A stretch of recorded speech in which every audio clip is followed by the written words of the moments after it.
Salut à toutes et à tous, c'est Stéphane pour la chaîne Foalier, je vous remercie de me retrouver chez moi. Et donc chez vous, on est actuellement en direct sur Twitch, twitch.tv, le Foalier.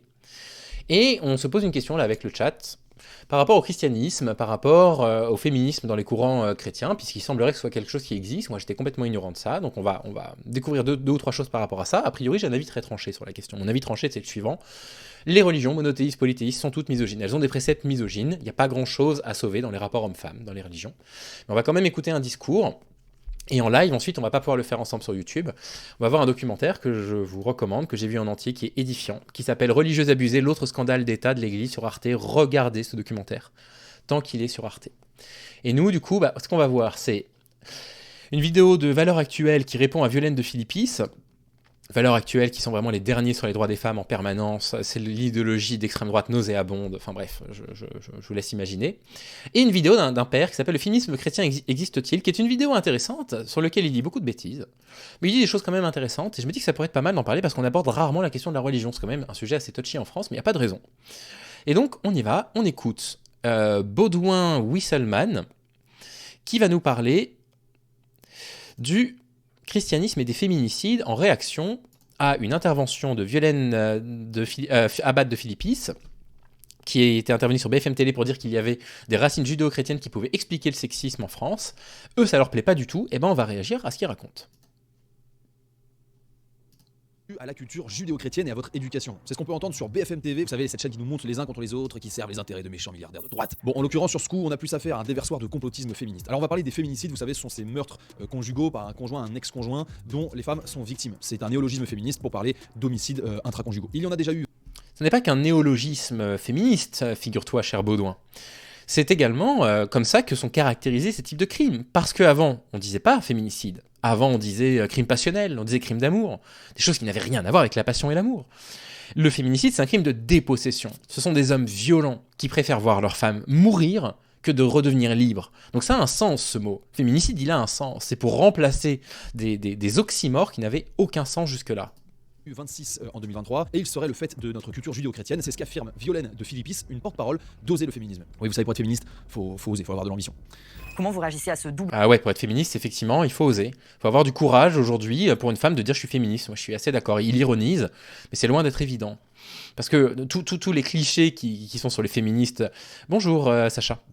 Qui tendent à les décrédibiliser, merci pour l'abonnement, uniquement parce qu'elles se disent féministes. Oui, effectivement, c'est pas facile. Donc voilà Violaine Abad de Philippis.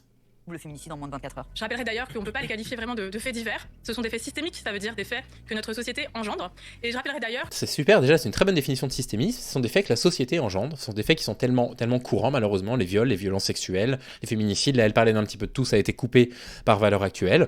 Donc effectivement ce sont des faits qui sont systémiques, qui doivent s'interpréter, qui doivent s'analyser de façon systémique, pas de façon individuelle. Que c'est notre culture judéo-chrétienne qui l'engendre. Depuis toujours en Europe, les féminicides ont existé. Malgré ce que tente de faire croire parfois l'extrême droite, ce n'est pas dû à l'immigration.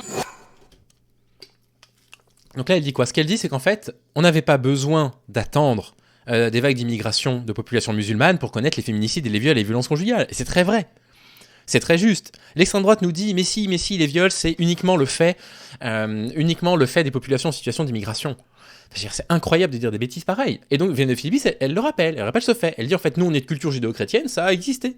Ça a toujours existé dans notre société, malheureusement. Et donc, on peut interroger l'influence de la culture judéo-chrétienne sur les comportements masculins. Et moi, je trouve ça vraiment remarquable. Oser féminisme, ce n'est pas une obscure officine ou un groupuscule, ni un service psychiatrique des hôpitaux de Paris, enfin sur le papier, c'est une association... Enfin sur le papier, un peu de respect quoi. Je veux dire, comparer les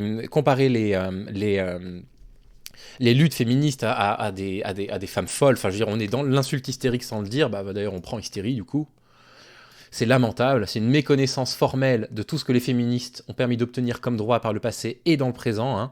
Parce que ces gens-là, ils donnent l'impression qu'aujourd'hui, il n'y a plus de raison de lutter dans le féminisme. C'est incroyable, le mépris qu'ils ont. Ah vous voyez, mon bingo a été piraté par Paduring. Piraté par Paduring.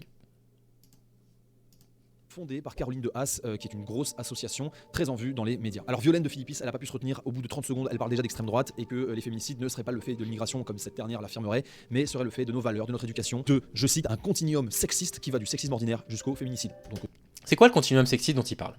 C'est un truc qui a été théorisé en sciences sociales, d'accord? Donc la première occurrence de ça, elle vient de Simon Fraser. Et elle nous dit quoi? Elle nous dit qu'effectivement, il existe une pyramide des violences, et que les hommes se montrent rarement violents d'un seul coup tout en haut avec le féminicide.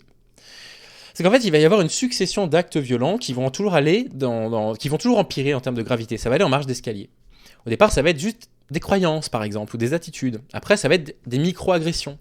Et s'il n'y a pas de rappel à l'ordre, ça va finir par des agressions verbales, puis des agressions physiques, et le pire des cas, le féminicide. C'est un truc, ça, qui a été théorisé. Et qui aujourd'hui n'est pas vraiment remis en question, en plus de ça. Donc, effectivement, puisqu'il parle de ça, eh ben, écoutez, je vous le montre, ça c'est intéressant, et j'aimerais vous montrer un autre article, également, que j'aurais dû vous mettre, que j'aurais dû préparer auparavant, c'est 52% des viols, le fait d'immigrer. Bon, un truc que Marine Le Pen avait dit. On va se prendre le Figaro un truc de droite, pour pas qu'on me reproche de prendre que des trucs de gauchos. Enfin, j'ai quand même le droit de prendre des trucs de gauchos. Est-ce que, oui ou non, 52% des viols sont commis par les étrangers? Et donc Marine Le Pen avait dit oui, mais il y a une étude qui dit ça. Et l'étude elle dit mais non, mais pas du tout. Mais l'étude ne dit pas du tout ça. L'étude elle est faite, mince, je vais pas pouvoir vous le montrer. Bon, vous me croirez sur parole, mais je vous donnerai de quoi le vérifier dans la vidéo sur YouTube. L'étude dit non, nous on a pris un tout petit échantillon. Et elle dit, nous on rappelle que les 10% des viols qu'on a, que 90% des viols, pardon, sont produits par une personne, sont commis par une personne proche de la victime qu'elle connaissait. Et du coup, il faut sortir de la tête cette idée que le viol, c'est un truc qui va arriver dans la rue par un immigré menaçant ou quoi que ce soit. Non, le viol, c'est un fait social. Le viol conjugal, c'est un fait social également. C'est pas une question d'immigration. Et donc, c'est ça qu'il faut répondre aux masculins, en fait, quand ils continuent de nous parler de ce genre de choses. De la blague lourde sur la tête. Non mais Gadon Lear, je suis désolé, si vraiment tu es à la 3e ligne, je suis désolé, si tu as reçu des violences physiques de la part de ton compagnon ou de ta compagne, je suis désolé, je suis un peu inquiet pour toi et j'espère que ça ira dans le bon sens. Une jupe au crime, il n'y a qu'un pas. Alors en effet, les féminicides ne sont pas le fait uniquement de l'immigration, on l'imagine, mais est-ce que c'est l'éducation, le christianisme et les valeurs qu'on retrouve en Europe qui en sont la cause, comme la... Il est gentil de dire que ça n'est pas que le fait de l'immigration, ça n'a rien à voir avec l'immigration. Allez, on se reprend quoi. Affirme cette militante féministe. Alors moi c'est marrant, durant mon éducation, et je pense que c'est le cas pour une écrasante majorité de personnes, j'ai toujours entendu qu'on ne tapait pas les femmes, et d'ailleurs qu'il ne fallait taper personne, qu'il ne fallait pas résoudre ces différends par la violence. Alors... Donc vous voyez, donc là il y a un truc qu'il comprend pas, c'est pas parce qu'on dit aux garçons on tape pas les petites filles, déjà on tape pas tout court, hein, même s'il le précise après, que du coup on a une éducation non violente. Parce que la violence elle est bien plus insidieuse que ça. Et c'est ça l'intérêt de comprendre le continuum. Dire à un petit garçon on frappe personne, d'accord, c'est très bien, il faut continuer à dire ça, il faut dire ça à tout le monde, de garçons aux filles, effectivement on frappe personne. Mais garder des attitudes ou des croyances sexistes, misogynes, on est déjà dans une pyramide qui rentre dans un continuum de violence. Et c'est pareil pour les micro-agressions, c'est exactement la même chose. Dire par exemple, les féministes se trompent de combat, les féministes sont des hystériques, c'est de la micro-agression. On est encore dans une forme d'agression. Et après, ça va jusqu'à l'agression verbale, jusqu'à comparer les féministes par exemple à des folles en psychiatrie. Et donc en fait, il suffit pas simplement de dire, moi quand j'étais un petit garçon, ma mère me disait de pas taper les gens, donc la société, elle est pas misogyne. Enfin, il n'y a pas qu'un seul paramètre à envisager, c'est de la mauvaise foi pure. Serait-ce un complot? Est-ce qu'en réalité nos mamans nous ont fait passer un message subliminal que frapper sa conjointe serait bien? Je crois que c'est du pur et simple délire féministe. Alors que nous dit l'ONU... Du délire, voilà, du délire féministe. Comparons les cultures. Ah, zut. Alors hélas, ou le délire féministe. Alors que nous dit l'ONU sur les féminismes dans le monde. Comparons les cultures. Ah, zut. Alors hélas, ou du moins, tant mieux, en Europe, le taux de féminicide pour 100 000 femmes est de 0,5%. Ensuite, on a l'Asie avec 0,8%, 1,2% en Océanie, 1,4% en Amérique du Nord et du Sud et 2,5% en Afrique. En France... Et donc, il veut dire quoi par rapport à ça? Donc, ce qu'il veut dire, c'est, intrinsèquement, de façon, c'est l'essentialisation, les Africains sont plus violents que les Européens. C'est ça ce qu'il veut dire. Il va jamais questionner, je sais pas, la façon dont les lois fonctionnent là-bas, la façon dont la justice fonctionne, la façon dont la police fonctionne. Il va avoir un chiffre, il va le prendre pour argent comptant, et il va dire ça, c'est la preuve que les Africains sont plus violents que les Européens. Voilà, ça c'est VA. Mais c'est extrême droite en général, quoi. C'est voilà, on prend des chiffres, on leur fait dire exactement ce qui nous intéresse. Je suis absolument convaincu qu'il y a déjà eu énormément d'études sur, je sais pas, le caractère social de la violence, par exemple. Je les ai jamais lus, mais je les lirai peut-être un jour. Si vous avez des recommandations à me faire par rapport à ça, je les lirai avec grand plaisir. Mais eux, ils partent sur leur délire identitaire. Voilà, cette carte, c'est la preuve que les Africains sont plus violents que les Européens. Une donnée ressort plus que les autres et devrait intéresser les féministes qui aiment excuser les délinquants, les agressions, etc. D'après les chiffres... Les féministes qui excusent les délinquants, on l'a vu avec la nuit de Cologne, enfin c'est vraiment honteux de tenir des propos comme ça. Du ministère de l'Intérieur, 60... C'est justement les courants féministes à LFI qui se sont opposés à la réintégration de Quatennens, qui ont insisté pour que Tahabouaf soit exclu de la LFI après qu'on ait appris les comportements qu'il avait pu avoir. C'est justement les féministes. Et Quatennens, effectivement, il est blanc, mais Tahabouaf, c'est un immigré, je crois, enfin je sais pas, il est d'origine étrangère, quoi. Donc arrêtez de dire que les féministes, elles n'osent pas dénoncer les agresseurs sous prétexte que les agresseurs seraient pas des blancs. 70% des auteurs de féminicides n'exerçaient pas ou plus d'activité au moment des faits. Alors je ne vais pas trouver d'excuses à l'auteur de ces crimes. Du coup, intéressant, on sait qu'il y a un rapport, c'est pas le seul, il y a un lien entre la pauvreté et la criminalité, on le sait. Il y a un lien. C'est pas un lien suffisant pour tout expliquer, puisqu'on sait qu'il y a des agressions sexuelles dans toutes les couches sociales, à peu près dans les mêmes proportions, chez les pauvres, chez les riches, mais ça crée c'est un lien quand même. Il est d'origine, il est franco-algérien peut-être, alors ok, ça marche. Mais est-ce que... Et ça me enfin voilà, Tabouaf, c'était un mec qui se mouillait les mains, quoi. Après il a fait ses tweets complètement lamentables là, je crois que c'est contre Sandrine Rousseau, puis après on a pris son attitude. Bon bah next, quoi. On n'en veut pas des comme ça dans nos luttes. On n'en veut pas des comme ça. Une des raisons, au-delà de la culture judéo-chrétienne, ne serait pas plutôt la misère sociale, l'isolement, l'atomisation de notre société, ou bien même le fait de culture étrangère où la place de la femme est nettement inférieure. Alors citons... Voilà, c'est ça, la culture les cultures étrangères, il revient là-dessus, où la femme est inférieur. Il n'est pas question de faire du relativisme culturel. Il n'est pas question de considérer qu'il ne faut pas dénoncer les lapidations sous prétexte que ça se pratiquerait dans un autre pays. Mais simplement, quand on affirme des choses comme ça, il faut venir préparer. Il ne faut pas simplement arriver en disant, dans les autres cultures, la femme, elle est encore plus soumise à l'homme. Parce que si c'est le cas, ça ne veut pas forcément dire que c'est un essentialisme, ça ne veut pas forcément dire que, j'en sais rien, vous prenez un pays, je sais pas, prenons un pays imaginaire. Prenons un pays imaginaire d'Afrique du Nord, puisque lui, il aime beaucoup parler des Maghrébins. Imaginons un pays entre le Maroc et l'Algérie, dans lequel on s'aperçoit que la femme n'a pas suffisamment de droits. Ça veut dire quoi? Est-ce que ça veut dire que c'est un essentialisme que les hommes sont... Le Wakanda, très bien, au Wakanda. Mais le Wakanda, c'est un mauvais exemple parce que du coup, c'est des femmes qui dirigent. Mais le Wokondo, prenons l'exemple du Wokondo. Ça veut dire quoi? Est-ce que ça veut dire que les Wokondoais sont, par nature, par essence, plus violents, plus dominants? Ou est-ce que ça veut dire que, dans cette culture-là, il manque encore des lois pour protéger les femmes, il manque des lois pour s'assurer que les agresseurs puissent être enfermés suffisamment longtemps, etc. Mais non, lui, il va partir sur sa thèse essentialiste, encore une fois. Bah oui, non mais évidemment, Marine, enfin, je veux dire, non mais à l'évidence. Enfin, je veux dire, les propos comme ça, moi, me désolent, vraiment, mais me désolent, parce que c'est des propos tout faits qui sont là pour exciter les foules, pour jeter de l'huile sur le feu.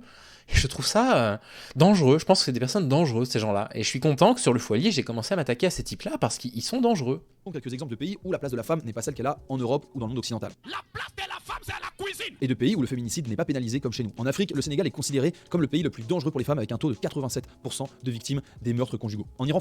Quelqu'un a offert un abonnement à Jean-Luc Mélenchon. Merci beaucoup pour le cadeau anonyme, c'est adorable.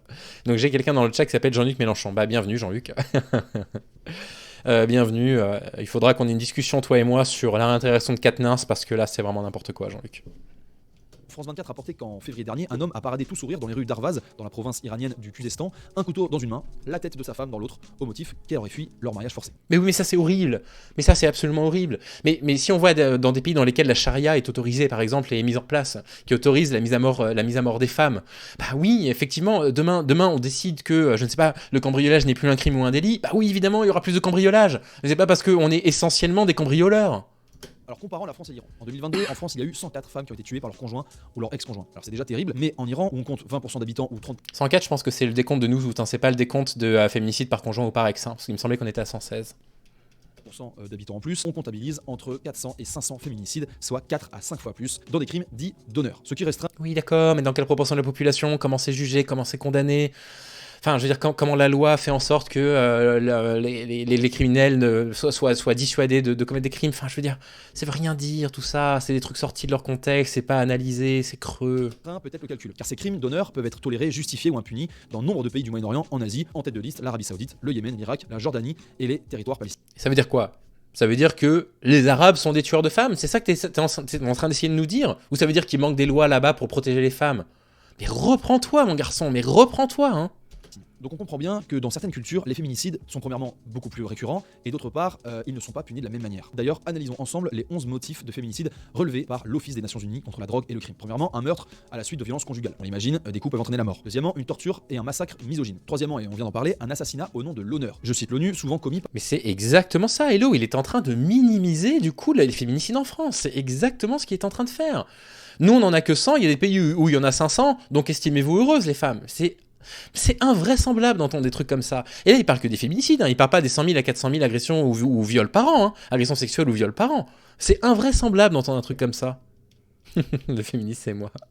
Par les familles originaires du Proche-Orient ou du sous-continent indien. Également, un meurtre ciblé dans le contexte de conflits armés, bon, pas tellement l'Europe, mis à part l'Ukraine, un assassinat lié à la dot des femmes, il n'y a plus de dot en Europe, à ce que je sache, ou bien encore une mise à mort des femmes et des filles en raison de leur orientation sexuelle, quand même très rare. Excuse-moi, juste un instant. en Europe et dans le monde judéo-chrétien, un assassinat systématique de femmes autochtones, bon, on ne sait pas trop ce que ça veut dire, un féticide ou un infanticide, bon, chez nous on appelle ça une IVG, un décès à la suite de mutilation génitale. Non, un infanticide et un IVG, ça n'a rien à voir. Ça n'a rien à voir. Dans la loi française, les enfants, les embryons et les fœtus, pardon, sont considérés comme des choses, pas choses au sens d'objet, au sens de la loi. C'est-à-dire qu'ils n'ont pas les mêmes droits du coup qu'un individu adulte. Et du coup, non, un IVG, c'est pas un infanticide. Mais bon, évidemment, il n'y a que sur VA qu'on peut entendre ce genre de bêtises. Alors excusez-moi, mais en Europe ça n'arrive pas, sauf récemment depuis qu'on importe certaines populations. Également, Depuis qu'on importe certaines populations, hein, on a de nouveaux types de crimes. Bah oui, bien sûr, évidemment. Évidemment, il n'y avait jamais eu d'avortement clandestin en France dans les années 70. Pff, pauvre type. les meurtres après les accusations de sorcellerie, ça c'était il y a 500 ans. Et enfin, dernière raison, d'autres meurtres sexistes associés aux gangs, au crime organisé, au narcotrafic. Mais c'est bien la preuve qu'il manque des lois, pour préciser que, bah voilà, effectivement, tous les meurtres de femmes, quelles que soient les circonstances, sont inacceptables, y compris sous peine de sorcellerie. Qu'est-ce que je vous dise? Il reste que 17 secondes, hein, ça va faire du bien quand on va passer à autre chose. Narcotrafic ou encore la traite de personnes et à la prolifération des armes légères. En Europe, c'est pas forcément la première des causes. Si vous voulez voir d'autres mythes féministes être débunkés comme ça en quelques minutes, je vous invite à regarder cette vidéo sur un mythe fondateur du féminisme. Ah là là là là, en plus il prétend avoir débunké quoi que ce soit là-dedans. Hein. Ouais, bah écoute Didou, ouais, t'arrives à peu près à la fin.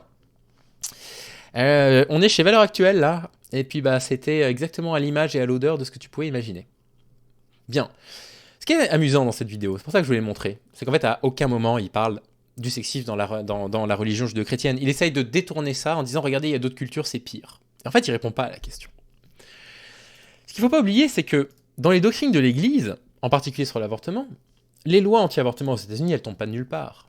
Ils disent pas aux gens, il faut pas que les femmes elles avortent comme ça du jour au lendemain. Les sénateurs républicains, ils utilisent justement des préceptes de l'Église pour pouvoir justifier l'interdiction. Ils se servent de choses qui existent encore, qui sont encore décrétées dans l'Église, pour pouvoir justifier le fait qu'ils contrôlent le corps des femmes. L'Église catholique condamne l'avortement comme étant immoral depuis le 1er siècle, depuis son existence, j'imagine. Attendez, parce que l'Église catholique, c'est depuis le 4e siècle seulement, donc je ne sais pas de quoi il parlait avant. Dans le concile d'Elvire, dans les années 300, l'Église catholique, mais on parlait déjà de l'Église catholique à ce moment-là. Il semblait que c'était le concile de Nicée qui avait déterminé ce qu'étaient les préceptes catholiques, etc. Bon, je me trompe peut-être.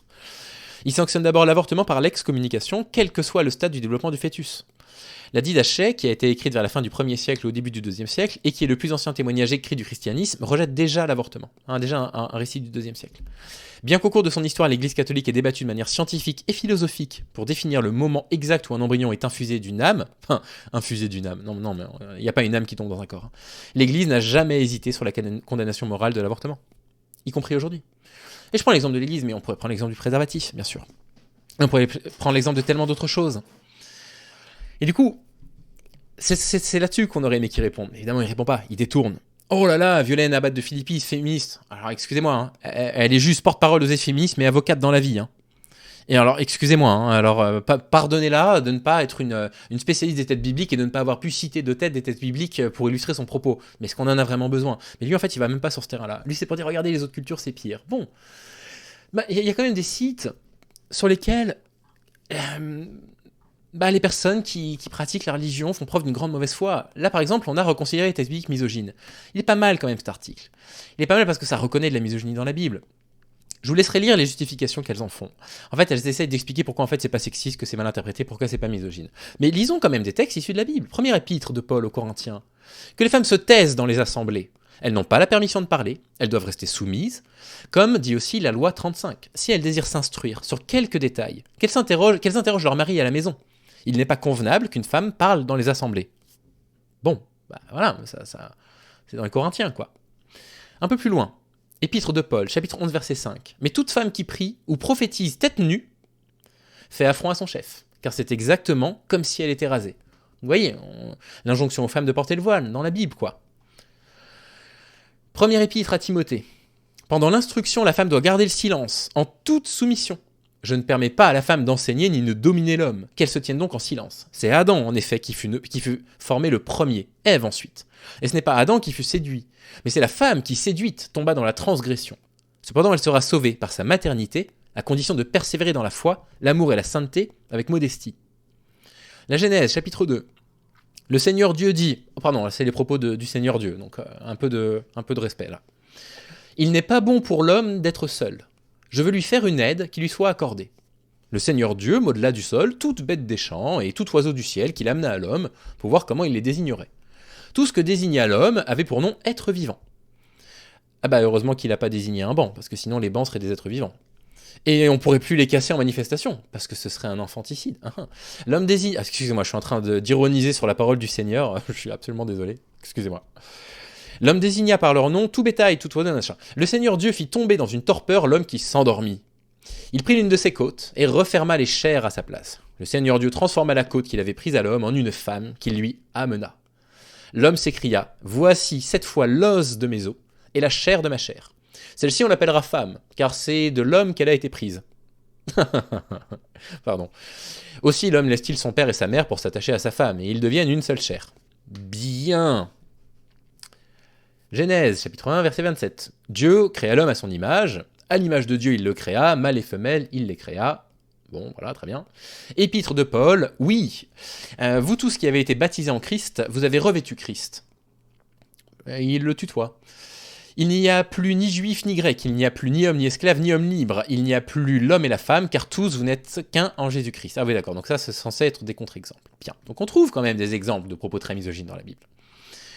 Mais ce que dit Violaine, abbate de Philippis, c'est même pas ça, c'est même pas qu'on peut retrouver trace de sexisme dans la Bible. C'est que du coup, quand l'Église et l'État ont fusionné en France, ou en tout cas que l'Église appartenait à l'État, que l'État et l'Église étaient en interdépendance l'une avec l'autre, et qu'on a imposé par exemple le mariage comme étant quelque chose de sacré, pas de relations sexuelles en dehors du mariage, etc., l'adultère quand c'est la femme qui le commet est puni par la loi, tout ça a donné lieu à des lois qui ont du coup justifié la domination de l'homme sur la femme. Et aujourd'hui encore, on voit des effets délétères du mariage dans les couples hétérosexuels, en particulier l'appauvrissement de la femme et l'enrichissement de l'homme. Je vous ai déjà cité 1 milliard de fois le genre du capital de Sybille Bollac et de Céline Bessières, mais je veux vous les citer 1000 fois parce que c'est le meilleur ouvrage que j'ai eu de toute ma vie en sciences économiques. Et du coup, c'est ça qu'elle est en train de dire, c'est que du coup, de tous ces préceptes-là, ont abouti une société avec des lois, avec des codes qui ont placé la femme en position de soumission par rapport à l'homme. Et ça fait partie des explications, pas monocausales, mais des explications qui peuvent expliquer la violence. Et VA part sur autre chose. Oui, mais regardez, en Afrique, on tue plus les femmes. Ok, ça veut rien dire. Ça veut juste rien dire, ça n'a pas de sens. Violaine Abad de Philippis, elle part de culture, elle a une connaissance dans le féminisme qui est incroyable. En plus de ça, elle a côtoyé des gens comme Céline Picq, qui ont écrit justement des passages dans Dévriser le monde sur les rapports entre l'Église et la misogynie qui sont remarquables, que je pourrais vous lire là d'ailleurs. Et VA n'en parle pas. Le féminisme chrétien existe-t-il ? Mon but n'est pas du tout de me moquer du père, là en question, pas du tout, mais d'entendre des arguments. Parce qu'on les entend pas, les arguments. On les entend pas, les arguments des personnes d'église qui parlent de féminisme, des hommes qui se disent religieux et qui parlent d'église. Et il faut de leur donner du crédit quand même. Il faut accepter qu'ils puissent avoir des choses à nous dire, des choses qu'on pourrait entendre. On pourrait pouvoir changer d'avis sur certains points, porter un regard un peu différent sur la religion. Je ne vais pas vous cacher que depuis que j'ai lu Delphine Erwiller, je porte un point de vue sur la religion qui est quand même un petit peu plus nuancé, parce que Delphine Erwiller arrive, comme elle le dit, à déviriliser la Torah, à déviriliser les textes. Elle s'oppose fermement au courant ultra-orthodoxe, qui force les femmes au voile dans l'État d'Israël, qui les empêche de sortir, qui les empêche d'avoir des interactions avec des êtres humains quand elles ont leurs règles, etc. En expliquant que quand on relit le texte avec une vision de femme, avec un point de vue de femme, quelque part, on le traduit différemment, on le comprend différemment, et on comprend que les hommes, ils se sont un peu arrangés pour nous dire un petit peu ce qu'ils voulaient nous dire dans l'Ancien Testament. Donc forcément, quand on a des personnes comme ça, on se dit, c'est intéressant. Il y a vraiment quelque chose d'intéressant à entendre. Et donc, je voudrais vous présenter ce discours-là que j'ai déjà entendu, d'accord ? Je l'ai déjà écouté en entier. C'est sûr que c'est une exception, j'en suis convaincu. Mais du coup, je me dis, écoutons ce qu'il a à dire. Par contre, je vais être critique. Ça a beau être un homme d'église, moi je ne crois pas du tout au blasphème, je pense que ça n'existe pas, je vais lui répondre comme je réponds à n'importe quel autre mascu, et il va dire des bêtises dans cette vidéo, et on va parler des bêtises qu'il raconte. On écoute ça. Ce sont clairement des siècles où le féminisme est un sujet récurrent, un sujet important. Et est-ce que vous saviez qu'il y a quand même, malgré tout, une sorte de féminisme chrétien, pourrait-on dire ? C'est un peu particulier, c'est un peu théologique, mais avec tous ces courants idéologiques qu'on entend dans tous les sens, qui ont leurs excès, qui ont leurs intérêts aussi parfois, ça vaut le coup de se pencher un petit peu sur ce phénomène et de l'approfondir. Merci de ne pas présenter le féminisme. Le premier adjectif qualificatif, c'est excès. Enfin, le premier nom qu'il va utiliser, c'est excès. En fait, tu n'es personne pour décider que les féministes sont excessives.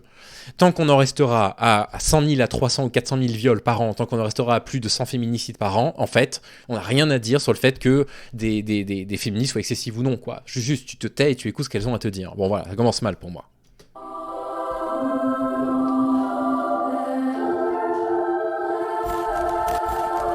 Le pape François a dit récemment, chaque fois qu'une femme entre dans le Vatican, les choses s'améliorent. Et il a aussi dit que...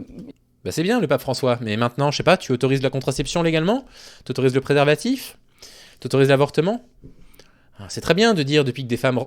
Pardon, excusez-moi, c'était involontaire. C'est très bien de dire que depuis qu'il y a des femmes qui rentrent dans le Vatican, les choses s'améliorent. Et enfin, ça va pas changer la vie des femmes. Hein. Tu ne changes pas la vie des femmes chrétiennes dans le monde. Hein. Il lui semblait tout à fait possible qu'il pouvait bientôt nommer une femme à la tête d'un dicaster, que rien ne s'y opposait particulièrement.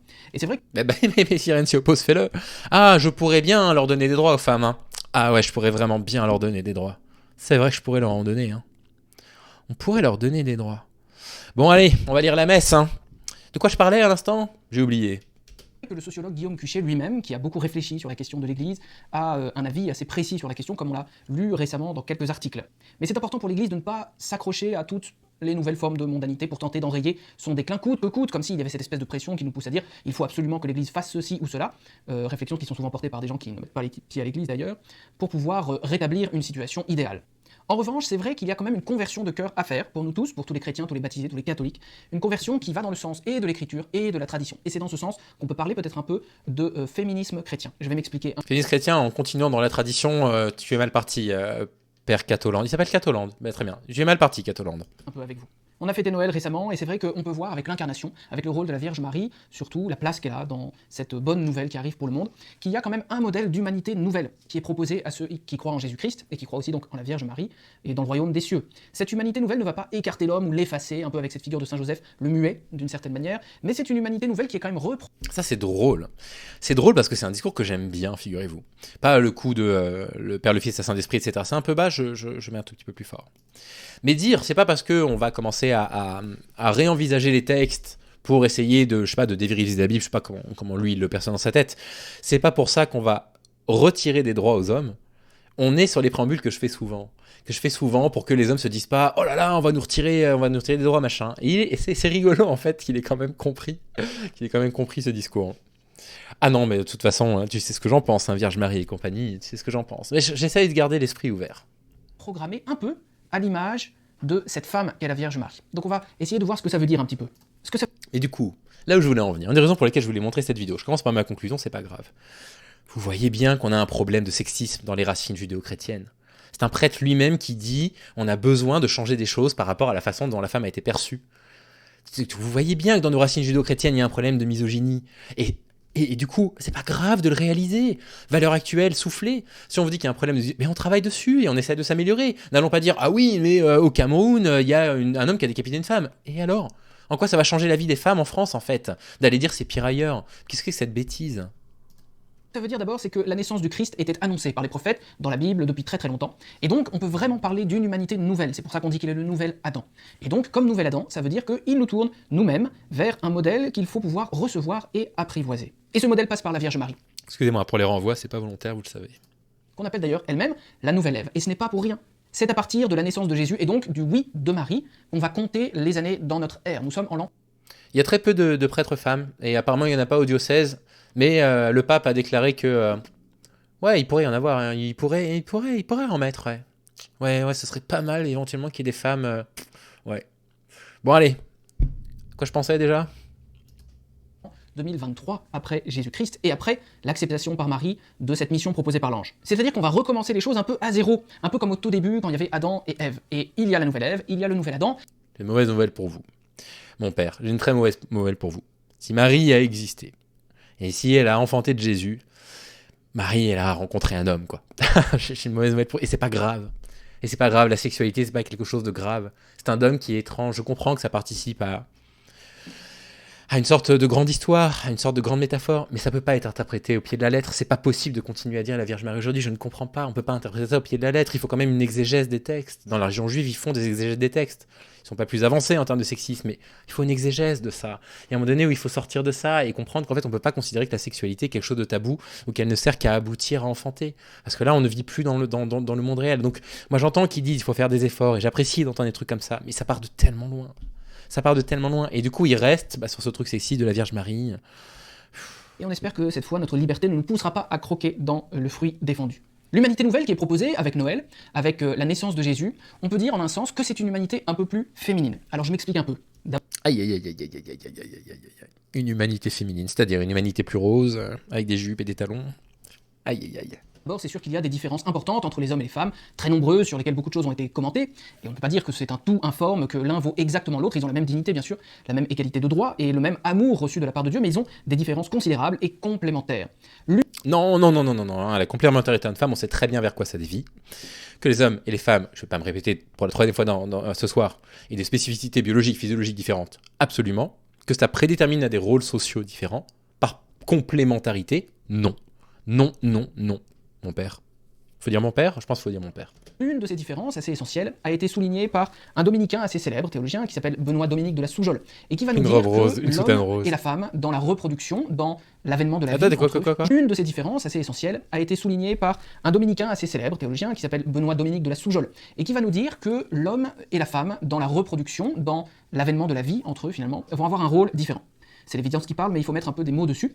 L'homme va avoir un acte un peu transitif, dit-il, et la femme va avoir un acte un peu réceptif. C'est-à-dire que c'est elle... Vous voyez, rien que dans ça, il y a un concept un peu sexiste, quoi. Concept de rôle transitif et réceptif. Bon, d'accord, je comprends ce qu'il veut dire. L'éjaculation, c'est un truc qui va de l'intérieur vers l'extérieur, effectivement. Du coup, à partir du moment où il y a la fusion entre le spermatozoïde et la cellule F, c'est un truc qui est venu de l'extérieur qui va vers l'intérieur. Donc je comprends tout à fait ce qu'il est en train de dire. Mais et du coup, s'il est en train d'essayer de commencer à nous justifier que du coup les rôles des femmes et des hommes sont différents parce que le coït se fait dans ce sens-là, il va falloir être solide pour tes arguments, quoi. Qu'est-ce qu'il est en train d'essayer de nous dire ? Elle qui a la capacité de recevoir la vie en elle et de la faire grandir. Alors que l'homme va avoir, dans cet acte transitif, un rôle un peu plus éphémère, un peu plus rapide.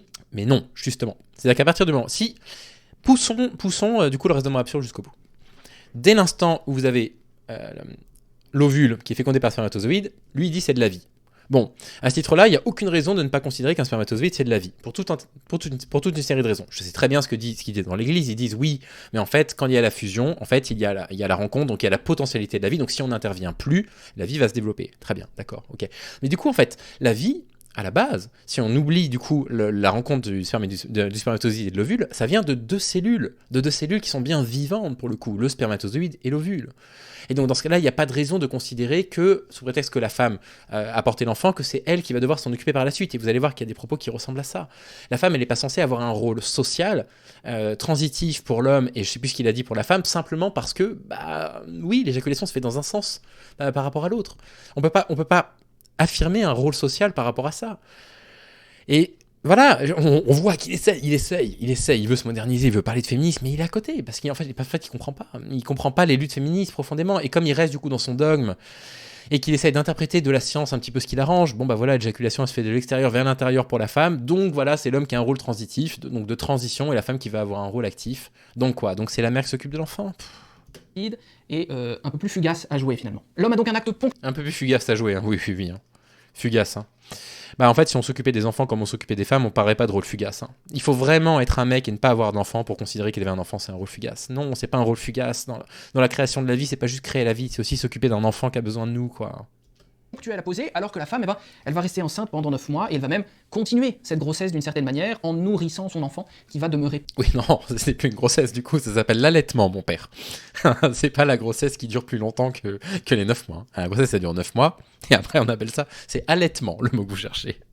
Près d'elle, sur son sein d'une certaine manière, pendant un long moment encore après l'accouchement. Et la grande nouveauté finalement de... Un long moment, si vous souhaitez accoucher, si vous en avez la possibilité, si vous n'êtes pas malade, etc. Ah bah oui, c'est les spécialistes de l'allaitement, bien sûr. La grossesse qui va durer 18 ans, c'est ça, jusqu'à ce que l'enfant quitte la maison. Noël, c'est que Jésus, Dieu fait homme, Dieu incarné, va naître sans principe masculin. A priori, cela veut dire, si on comprend bien l'écriture, la tradition de l'Église, qu'il ne va naître que de la femme et de Dieu, l'Esprit. Alors après, Joseph est quand même décrit comme son père dans la Bible, père adoptif, donc il a quand même un principe masculin, mais il connaît mieux les textes que moi, j'imagine. Saint viendra sur toi. Oui, c'est vrai, pendant un long moment, qui va de court moment à long moment, mais plutôt vers long moment. Dit l'Écriture, et te couvrira de son ombre. Cela veut dire que la Vierge Marie représente pour Jésus aussi bien l'humanité féminine que l'humanité masculine. Et voilà, et ça pour vous c'est féministe. C'est-à-dire qu'en fait la seule chose qu'on pouvait entendre, c'est du coup Marie, c'est une femme à laquelle vous vouez un culte. Bon, vous vouez un culte à une vierge, voilà, tout le sexisme possible. Et en plus vous lui retirez son côté féminin strict, quoi. Elle est aussi le côté masculin. Aïe aïe aïe aïe aïe. Une immense nouveauté. Cette nouveauté nous apprend que Dieu veut désormais, dans cette humanité nouvelle, une humanité qui est entièrement féminine, pourrait-on dire, c'est-à-dire entièrement réceptive. Être réceptif, à l'image de la femme, comment est-ce qu'on pourrait le dire? Les mots sont délicats.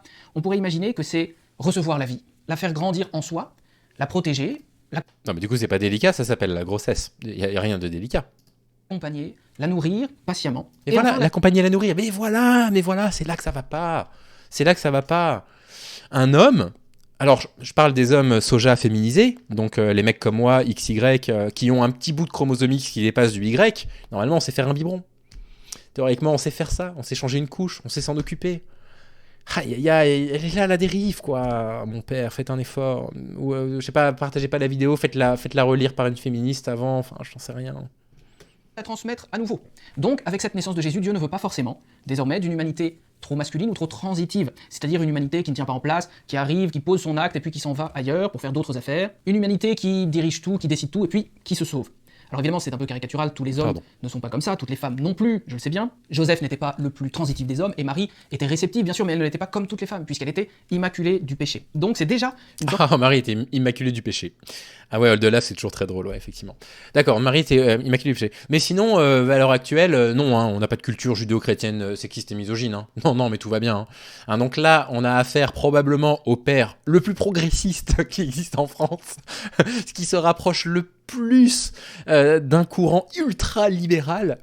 On voit le sexisme dans ses propos, mais non, hein, allons voir au Cameroun, hein, c'est les cultures des Arabes et des musulmans. Hein. sorte d'exception, et qui n'est pas inatteignable puisqu'elle est notre modèle comme chrétien. Mais quand même, dans la naissance de Jésus, on comprend que Dieu nous montre quelque chose sur cette féminité nouvelle qui pourrait être la base nouvelle de l'humanité qu'il attend. Il veut une humanité, peut-on penser, qui serait donc réceptive, c'est-à-dire qui serait dans l'accueil, qui serait dans l'écoute, qui serait dans une certaine croissance silencieuse. La Vierge Marie écoutait toutes les choses et les méditait dans son cœur. Voilà le modèle qui est donné à tous les chrétiens, tous les baptisés, aussi bien femmes que hommes. D'accord, aussi bien femme qu'homme, d'accord. Parce que du coup, Marie, elle a beaucoup écouté, elle a pas parlé. Moi, il me semble que ça s'appelle une relation d'emprise. Mais bon, d'accord. S'il dit que c'est les mêmes rôles pour les femmes et pour les hommes, moi je veux bien. Le problème, c'est que si du coup, on est tous dans l'écoute et qu'on n'est plus dans la parole, nos discussions, elles vont pas être très très avancées, quoi. Ah, il y a un prêtre pour le mariage LGBT. Bon, très bien. Et ce n'est pas pour rien que la Vierge Marie est l'image aussi de l'Église tout entière, comme l'a souvent répété le pape, par exemple. Benoît XVI, qui vient de nous quitter, disait que l'Église se reconnaissait principalement comme féminine, parce qu'elle se voyait redevable de ce qu'elle avait reçu et de ce qu'elle transmettait à son tour. Pour cette même raison... Et alors, c'est ça les femmes? Les femmes sont redevables de ce qu'elles reçoivent et transmettent à leur tour. Et ça, c'est pas de la misogynie, Catholande? Benoît XVI, paix à sa sainte âme, nous disait que l'Église était de structure matriarcale. Excusez-moi. Église matriarcale, tout ça, on va revenir sur cette bêtise. J'attire votre attention, je descends un tout petit peu. La vidéo qui est juste en dessous de Le féminisme chrétien existe-t-il? C'est Antoine Goya. Oh oui, c'était fou. Déplace-moi les vertèbres. Je trouve ça absolument délicieux. Voilà, c'est pas de ma faute, c'est le hasard.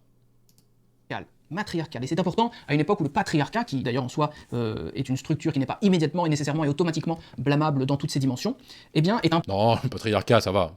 Il y a des trucs qui sont bien quand même. Hein. peu plus étrangère au christianisme que on l'imagine. L'Église est de structure matriarcale. Alors ceci dit, c'est vrai que Jésus... Et elles sont où les prêtres femmes? Elles sont où les femmes dans les diocèses? Elles sont où les femmes papes? L'église matriarcale, mais enfin, je veux dire, à qui tu vas faire croire ça? Enfin, je veux dire, c'est la méthode Coué, ce truc. Un homme. Et donc ça veut dire que Dieu le Père, Dieu le Fils, Dieu l'Esprit Saint ont fait un choix. Et Dieu le fou allié. Attendez, ça va.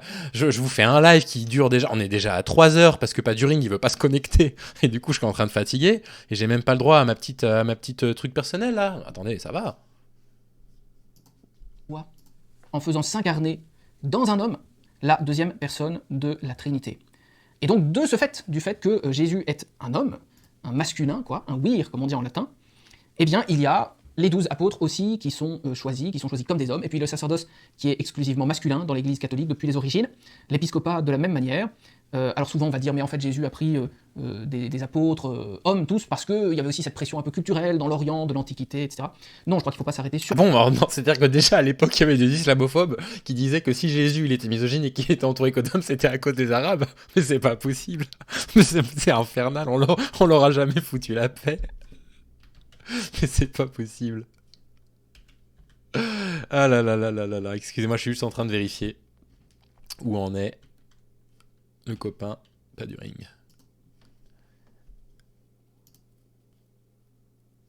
Toujours hors ligne. Je sais pas trop. Quel coquin. Allez, on continue. Surtout pas à ça, Dieu est tout-puissant. Dieu est l'omnipotent, rien ne lui résiste, il impose sa volonté par amour, mais il l'impose quand même aussi quand il veut clairement dire quelque chose, et certainement aucune culture, aucune pression culturelle, surtout si elle est considérée comme néfaste, ne va le retenir. Jésus n'a pas choisi 12 apôtres hommes parce qu'il pensait que ça pourrait choquer, je veux dire, il a été crucifié parce qu'il a choqué tout le monde. Donc ce n'est certainement pas un schéma culturel qui a retenu la décision bien mûrie et religieuse et inspirée de Jésus d'appeler 12 hommes à se constituer en groupe autour de lui, et ça n'est certainement pas une critique implicite ou indirecte de la femme que cette décision sacrée qu'il a posée. Donc ça veut dire que dans l'Église, on ne doit évidemment pas mettre des femmes absolument partout pour le principe de mettre des femmes, même s'il est évident qu'il faut en mettre davantage dans certains lieux, parce que cette complémentarité homme-femme... Mais où À quel endroit Il faut mettre plus de femmes dans l'église. Le féminisme, c'est pas ça. Hein. Le féminisme, c'est pas dire il faut mettre plus de femmes. C'est simplement les considérer comme les égales des hommes, qu'elles puissent vivre sans la pression du regard masculin, sans la violence masculine, etc. C'est pas une question de dire on va mettre plus de femmes dans les caves des églises pour être sœurs. C'est pas ça la question.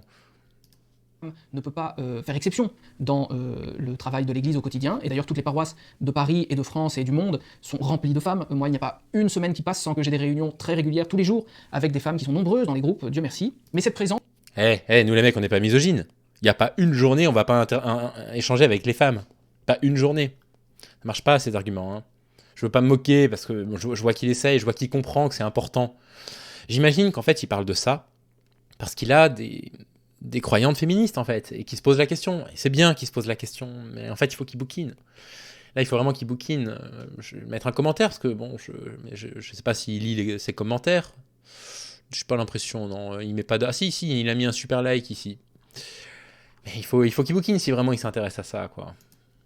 Doit, dans certains lieux, être peut-être accentuée, parce qu'il y a un petit équilibre à rétablir, là où c'est possible, pour que toute l'Église puisse se faire enseigner cet accueil dont j'ai parlé, cette vision un peu de cette humanité nouvelle, plus féminine peut-être, voulue par Dieu le Père. Ça veut dire quoi, une humanité féminine? Ça veut dire quoi? On va savoir. Ça veut dire quoi? Qu'est-ce que tu sous-entends par là? Qu'est-ce que tu veux dire? Parce que moi, ce que j'entends, c'est du stéréotype sexiste, là. Vraiment, hein. C'est vraiment dire, bah, comme les femmes elles sont douces, on veut plus de douceur dans le monde. Ça, c'est du sexisme, en fait. C'est pas un truc qu'on a envie d'entendre. Si pour toi, c'est pour qu'elles aient les mêmes droits au sein de l'Église catholique, bah oui, dans ce cas-là, je suis d'accord. Si c'est pour promouvoir leur droit de disposer librement de leur corps dans le monde, je suis d'accord. Mais ça m'étonnerait que tu veuilles dire ça. Hein. C'est-à-dire enseigner à tous les chrétiens, et particulièrement aux hommes peut-être, d'être cette humanité nouvelle, selon la Vierge Marie qui a été choisie, et qui a dit oui, et qui est, comme disait Louis-Marie Grignon de Montfort, la chair de Jésus. Mais pour que ces femmes nombreuses et pieuses et bienveillantes puissent apprendre à tous les chrétiens d'être un peu plus cette humanité nouvelle, il est indispensable qu'elles aient évidemment une proximité avec le Christ aussi intense que fut celle de la Vierge Marie pour son Fils qui est resté jusqu'au pied de la croix, comme on le sait, et à la Pentecôte, au-delà, etc. Le Christ était un homme, mais un homme selon la Vierge Marie, un homme qui est resté célibataire et qui était parfaitement dans cette humanité nouvelle d'accueil, d'écoute de la parole de Dieu, d'écoute des hommes et des femmes qui l'entourent. Alors, moi j'ai été élevé par une famille juive, et je vous garantis qu'un gamin qui reste célibataire passé 30 ans et qui dit rien et qui écoute sa mère, c'est le rêve de toutes les mères juives que j'ai pu rencontrer dans ma vie. Ah là, ma mère, elle aurait été ravie, rien n'aurait pu la rendre plus heureuse que ça. Et qui nous a enseigné comment être ce nouvel Adam, cette nouvelle Ève qui était sa mère, la Vierge Marie. Les prêtres sont des hommes célibataires, mais des hommes célibataires qui sont entourés de femmes. Un peu comme les eunuques des temps anciens, dans les vieux régimes sumériens ou babyloniens. Ouais, on peut pas être misogyne, on est entouré de femmes. Oui, d'accord. Mais avec des rôles différents. C'est-à-dire que le prêtre, il va diriger la messe, et puis les sœurs... je sais pas ce qu'elles font, les sœurs, dans les églises, je connais rien, je suis désolé. Enfin, je veux dire, voilà, c'est du rôle hyper sexiste, quoi. Autres, on peut dire qu'ils sont d'une certaine manière gardiens d'une certaine pureté évangélique. Et donc, à plus forte raison, doivent-ils eux-mêmes être parfaitement purs dans toute leur vie. C'est pour ça que les scandales sexuels dans l'Église, et particulièrement ceux qui touchent des membres du clergé, sont d'autant plus choquants et honteux. Mais tout ce que j'ai développé, tout ce que j'ai précisé... C'est bien, ça. Ça, je suis d'accord, c'est courageux, en plus de le dire publiquement, sur une chaîne qui pourrait être vue, combien ça fois? Ouais, 534 fois, bon. C'est quand même courageux, quoi. Oui, effectivement, c'est courageux d'énoncer effectivement ces abus et de rappeler que c'est encore plus problématique quand c'est bien de personnes soi-disant de confiance. Donc là, effectivement, bon, c'est bien, c'est courageux d'en parler. Tout ce que j'ai essayé de... Il vient de comparer les prêtres et les eunuques, oui, absolument. Ouais. Voir avec vous ne marche plus si on met fin au célibat sacerdotal. Ce célibat, qui est la tradition de l'Église latine depuis maintenant extrêmement longtemps, est vraiment un lieu qui n'empêche pas d'entrer dans cette vision d'humanité nouvelle, de réceptivité, d'accueil et d'écoute. Donc le plus important, je pense, dans cette réflexion sur cette forme de féminisme chrétien qui pourrait exister, qui est fondée sur l'exemple que nous a laissé la Vierge Marie, qui n'était pas seulement une femme un peu... Le problème, c'est qu'il parle de féminisme comme un symbole. Vous voyez, dans cette vidéo, il parle de féminisme comme un symbole. C'est un symbole, on va féminiser un petit peu le monde, vous comprenez? Non, non, non, non, non, non, non, c'est à côté. C'est à côté. Alors, je vais pas trop parler de féminisme parce que c'est pas à moi d'en parler, mais en réalité, les femmes, elles ont besoin de droits dans le monde. Elles ont besoin de droits, elles ont besoin d'être considérées comme n'importe quel autre être humain. Ils n'ont pas besoin qu'on interprète de façon très symbolique des textes avec plus de féminité. Donc, il y a pas grand-chose dans sa démarche. Ce qu'il y a d'intéressant dans sa démarche, c'est cette réflexion qu'il peut avoir du coup sur le fait que bah ouais, le féminisme aujourd'hui ça existe dans la société et qu'il y a des personnes pour qui c'est une préoccupation et qu'il faille intégrer ça dans un discours chrétien. Mais pour l'instant, il n'y est pas du tout. Il n'y est pas du tout, il est en plein dans le sexisme depuis le début, donc pour l'instant ça marche pas. Mièvre et un peu silencieuse dans un coin, mais qui était une femme extrêmement forte, qui a pris en main son destin et qui a fait les bons choix devant Dieu, sans se laisser influencer, et notamment sans se laisser influencer par des hommes. Eh bien, ce féminisme a toute la place dans l'Église, et je pense qu'il faut évidemment l'encourager, il faut le creuser, mais il ne faut jamais oublier que nous sommes toujours à risque de nous laisser embourber dans des réflexions trop politiques et pas assez Vous êtes les bienvenus dans l'église. Mais bon, quand même, peut-être pas se laisser embarquer dans des réflexions un peu politiques, tout ça, les droits, machin, vouloir que les prêtres se marient, tout ça, bon, voilà. On veut bien parler du féminisme, mais en fait, voilà, il faut que ce soit bon, d'accord. Voilà quoi. Mais on est d'accord sur le principe. c'est théologique en un sens, trop idéologique et pas assez théologal, comme a dit Mathieu Rouget récemment dans un article. Il se lamentait que nos prises de position étaient parfois un peu trop détachées de Jésus-Christ, disait-il, et qu'on parlait un peu comme s'il n'existait pas, comme si la Vierge Marie n'existait pas, comme s'il ne nous avait pas laissé un modèle structurel pour notre Église. Alors l'exemple de Noël, qui est déjà assez loin derrière nous laisse quand même ce choix de pouvoir cheminer ensemble, paisiblement, avec bienveillance les uns envers les autres, vers cette humanité nouvelle, que l'incarnation, que la nativité nous montre vraiment en exemple, avec le Christ Jésus et la Vierge Marie, et aussi la figure de Saint Joseph, qu'on oublie souvent un peu trop dans le tableau.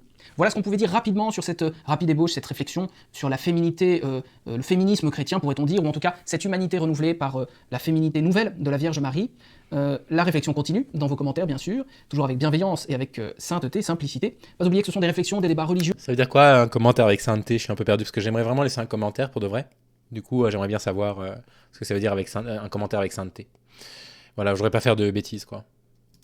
Pas du tout politique, pas du tout idéologique, nous devons fuir l'idéologie. Donc je vous souhaite Mais non, on devrait pas faire l'idéologie, bien sûr que non. L'idéologie ça a un sens. L'idéologie ça a un sens. Bref. Conclusion pour YouTube, parce que nous on reste pour le truc d'Arte. Ça pour moi c'est vraiment une démonstration d'un type qui veut bien faire bien sûr, qui est dans l'église, qui nous montre à quel point en fait c'est pas possible de penser le féminisme quand on est un homme d'église en tous les cas. Ou en tout cas lui il n'y arrive pas. Peut-être que c'est possible, il y a peut-être des contre-exemples, envoyez-les moi s'il y en a, je serais très curieux, je suis très ouvert pour changer d'opinion sur le sujet, mais ça me fait pas changer d'opinion du tout.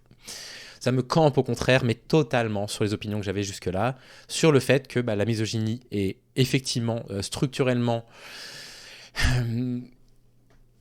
ancré dans une société patriarcale qui a des racines judéo-chrétiennes et que ces racines judéo-chrétiennes, excusez-moi j'ai un peu mal, c'est pour ça que je me dandine, et que les racines judéo-chrétiennes sont nécessairement infusées dans la misogynie qu'on retrouve aujourd'hui. Donc voilà, à l'heure actuelle, qui veut absolument changer de sujet, qui veut absolument passer sur autre chose, mais ouvrez les yeux quoi. Le but n'est pas de nous flageller, ils disent souvent ça, oui mais il faudrait qu'on se flagelle ou qu'on s'excuse pour notre passé, pour ceci ou cela, mais non, il n'est pas question de ça, il est simplement de reconnaître des faits quoi. Il y a des trucs qui vont pas, même quand les prêtres essayent, vous le voyez bien, c'est catastrophique. Voilà, je vous laisse ici YouTube, prenez bien soin de vous et nous on continue encore un petit peu ensemble en live, à bientôt.